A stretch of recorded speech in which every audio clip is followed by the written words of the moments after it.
Hello everybody, this is Dee and welcome back to my channel, Dee Plans and Budgets. Today we're going to talk inflation.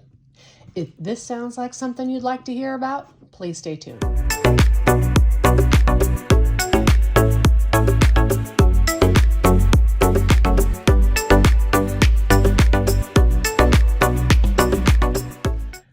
I don't always start my videos with the huge disclaimer that I am not a financial planner, but I feel it's super important for me to do that today under this subject. I am not a financial planner. I am not an economics expert. I am not an accountant. Ooh, I can play with my light. But what I am is a girl who's been planning budgets for years, and I am pretty darn good at anticipating my budget needs. And I just thought this information might be good to know. In addition, the second thing I would like to say is this is not a political channel. I don't care why we have inflation. I don't care whose fault it is.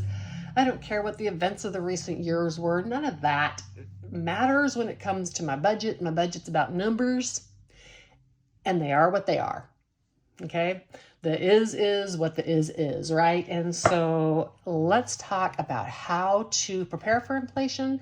Let's talk about how some of the stuff that we hear fights our intuition and might lead us for a false sense of comfort. And then let's also talk about how to plan for your future in your budgeting, especially since this is a channel being done by a retiree, and I update my 20-year plan every year with information that I have based on some of these numbers.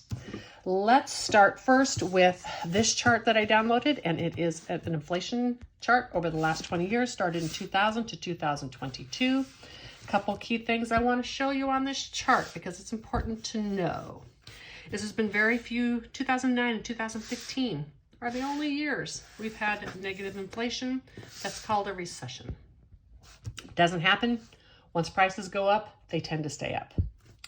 The other thing that I want to talk to you about, which is why I did this spreadsheet, is the rapid inflation that we're having now and why that matters. This extra spreadsheet is because I've done this video before. I'm trying to redo it in a more organized manner. So, third time's a charm. Let's see if I can get the information out that I want to right now in a more organized manner.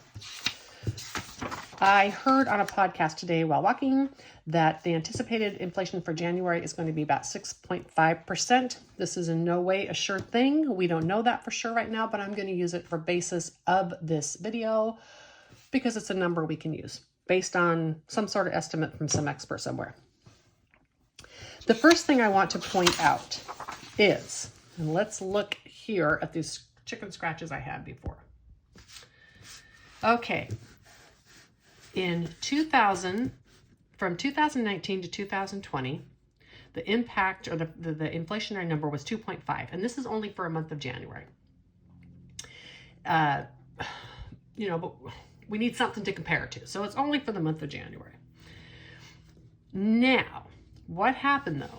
2020 to 2021, we had a very low increase, right? Of only $2.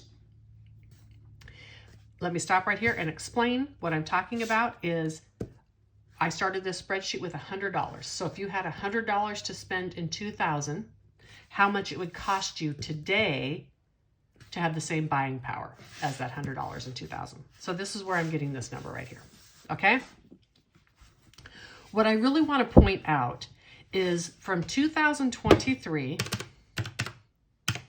and then where we started in 2019, even with 1 year of super low inflation and another year of average inflation, it takes $28 more.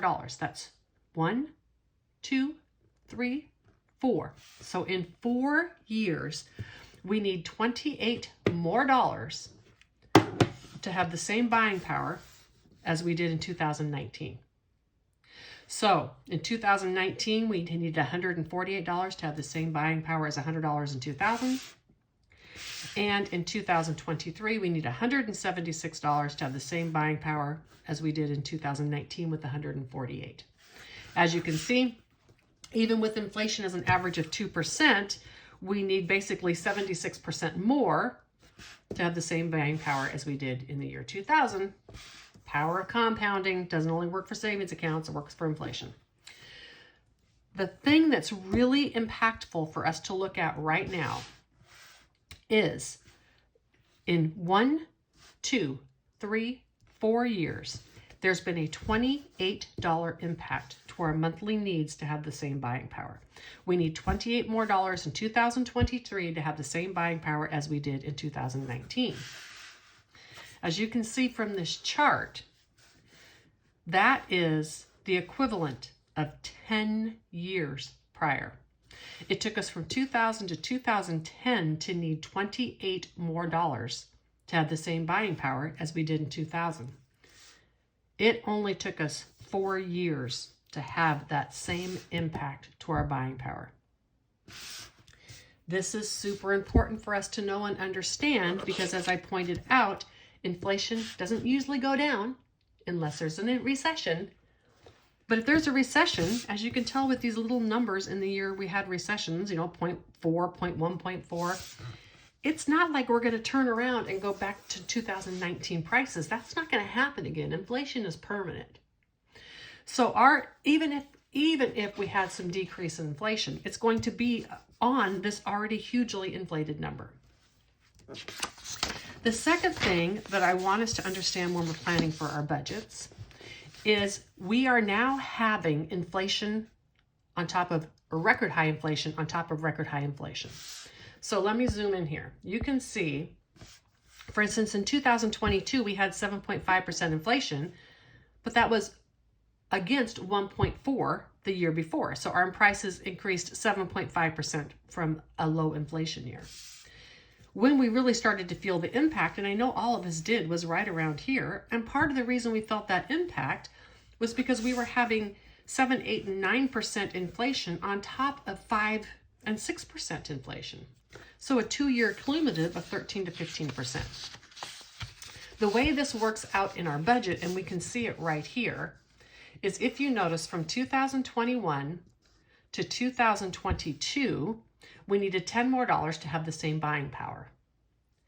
Now, we have a decreased inflation. It's going from 7.5% to 6.5% in January. So decreased inflation, so to speak. Oh, inflation's going down, right? Well, even with inflation going down, we're going to need $12 more than last year to have the same buying power as we did last year. $22 more to have the same buying power that we did in 2021. The key takeaway here is with a lower percent of inflation, we need more money than we did the year before. This is so key in our planning our budgets because we're going to start hearing a lot of stuff about how inflation is going down, et cetera, et cetera, et cetera. Just because inflation is going down doesn't mean that your expenses are going to be going down. Even if inflation were to plummet and get back down to the 1 or 2%, it's still 1 or 2% on top of a very high number, which amounted to 10 years worth of growth.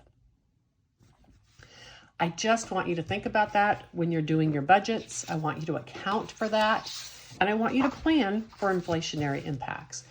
If we have huge decreases in our inflation, guess what? We'll just all have some extra money to stuff into our savings challenges, and won't that be fun? Having a budget that you can stick to means you have to plan a budget that's realistic. And so accounting for things like inflation in that budget is super, super important, which is why I'm bringing this information to you today.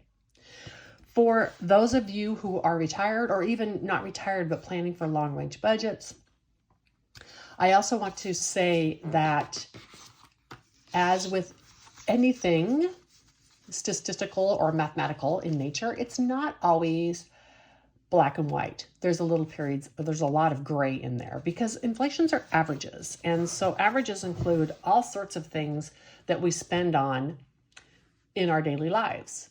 When we are retired, for instance, we don't spend as much money probably on gas because we're not driving back and forth to work, or eating out because we're not eating lunches at work, or new clothing for work, or some of those things. We often are spending less on food because we don't have families to feed. That, accounts for fluctuations in that account for less of our budget. We may have more expenses in terms of like medical bills or vacations. The other thing is when I do my annual plan, even though the average of inflation is 2 to 2.5%, experts say to plan for 4%. I don't ever plan for that because my personal inflation year to year is most likely not going to be that high because I'm not buying a new car every year. I'm not buying a new house every year. I'm not doing a significant purchase on clothing or electronics or any of those things on a regular annual basis. And so I only plan for between 1 and 2%, but I do update that. So for instance, I've updated my spreadsheet to needing the new base amounts, starting with those base amounts at the higher inflation number. Okay, so now I've probably all bored you to death. I just wanted to get this information out to you. I think it's super important in planning our budgets that we truly understand inflation and the impact that it has. All these numbers were zooming around in my head, and I was thinking about publishing this video all while taking a walk because my brain just likes to work while I'm taking a walk. And so if you might want to get your brain going, well, then take a walk. I highly recommend it. Bye.